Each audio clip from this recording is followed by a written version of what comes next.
Alright guys, so today we're going to step outside of the classroom and we're actually going to go to Twitter. So who can first tell me, what is Twitter?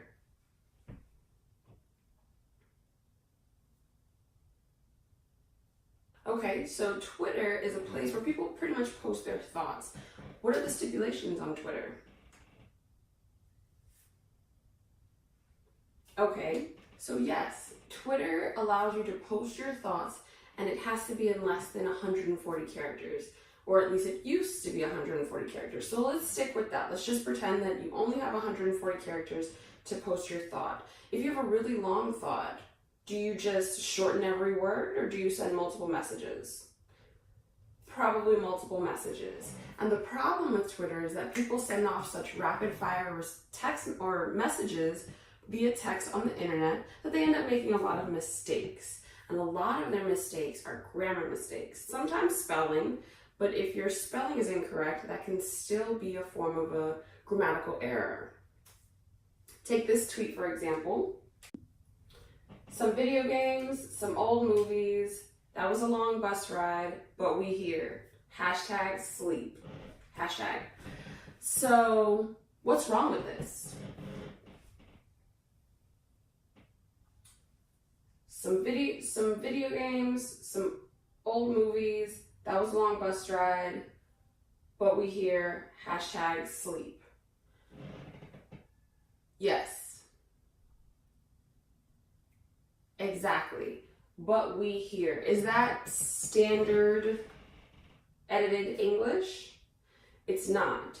The problem with this is that we are speaking very informally. Can everybody understand what Justin Bieber still means? Is there any confusion in his tweet? No, so exactly. So we understand what he's saying. The context of his tweet is appropriate. It's Twitter, it's short messages, he's having fun. He's not writing a paper and submitting it. He's not talking to the queen. He's just, tweeting. Here's another one for you guys. Why do people always try to understand, estimate my intelligence? They should never do that. And we'll just stop right there for the sake of the tweet. Why do people always try to understand, estimate my intelligence? They should never do that. Now, is this Twitter appropriate?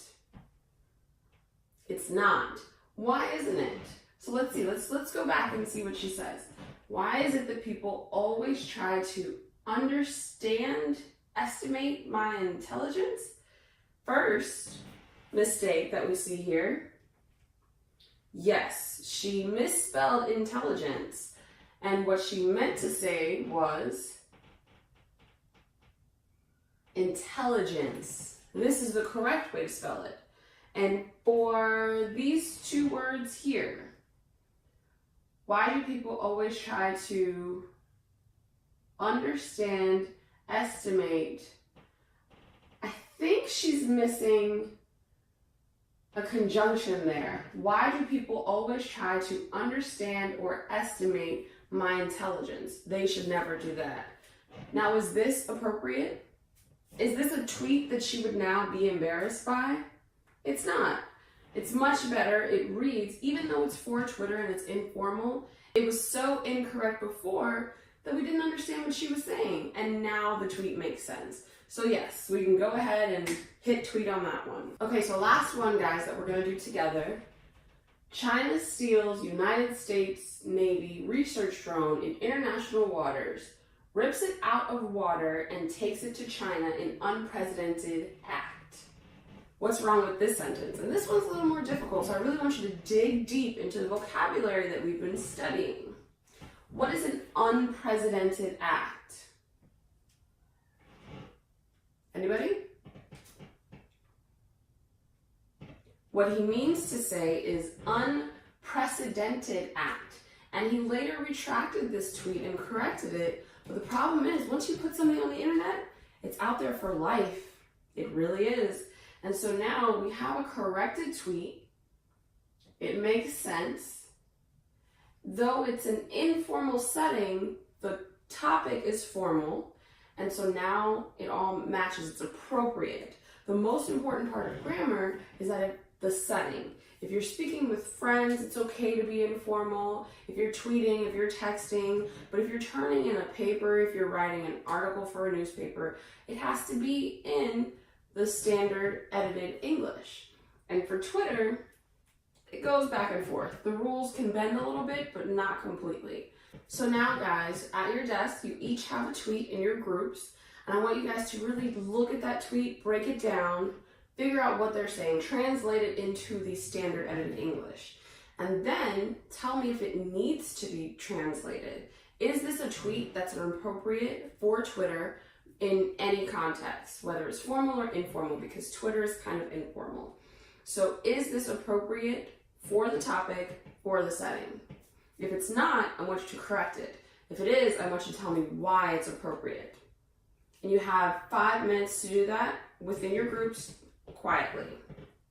Okay, so now that you guys have discussed your tweets amongst yourselves, I want one person from each group to stand up and read your tweet, tell me why it is or is not appropriate, and then explain your rationale behind it or what you and your group decided on for your answer. All right, guys, for your exit ticket, I want you to tell me about your craziest dream. However, we're going to write this crazy dream as a tweet. So 140 characters, and spaces do count as characters. And I want, in the first tweet, you're going to tell me in very proper, as if you're talking to the Queen, standard edited English. And in the second tweet, you're going to tell me the same dream, but I want you to tell it to me as if I am your age and we're best friends. So how would you tell your best friend about a crazy dream you had? And how would you tell the Queen of England about a crazy dream you had? For this, you have about 2 minutes, and then I want all papers turned in at the desk right before you go.